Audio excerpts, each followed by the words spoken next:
Well, I'm sure all of you know this, but Easter is the most important feast of the Christian calendar because it's the resurrection of Jesus that gives meaning to everything else that we believe.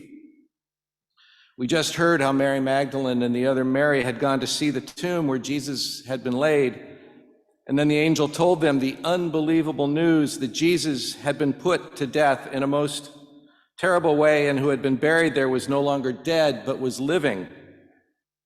The gospel said they were fearful, while at the same time they were overjoyed.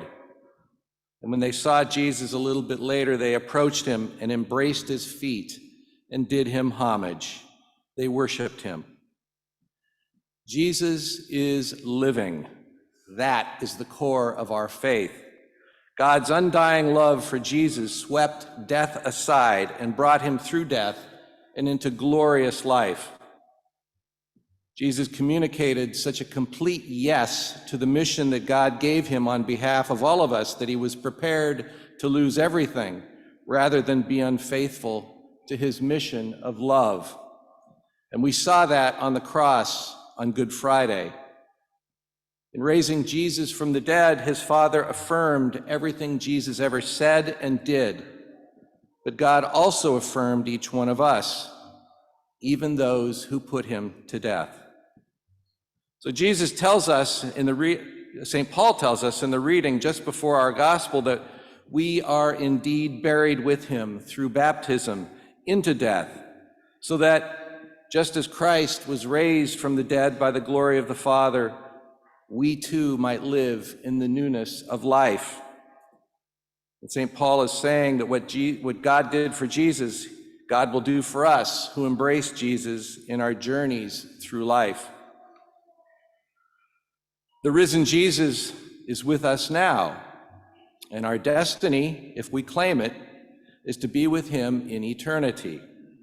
And because Jesus has risen, not only do we have the opportunity to live beyond death, we know that a sense of his resurrection can be evident in our daily lives.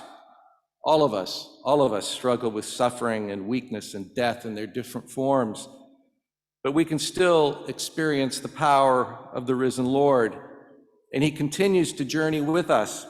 And in that journey, he can transform us into examples of hope and new life. And as we celebrate Easter, as we do each and every year, we don't simply remember some victory that happened 2,000 years ago, not at all. We celebrate a victory that continues forward through all time. We celebrate our God, whose loving and life-giving power at work among us continually brings new life from death, as he daily transforms our sufferings and weaknesses into reasons for hope. And so our Easter celebration invites us not to an isolated event in the past, but to look beyond ourselves for signs of his victory in our own lives and in the world around us. Today, we don't say that Christ was raised, but instead we say Christ is risen.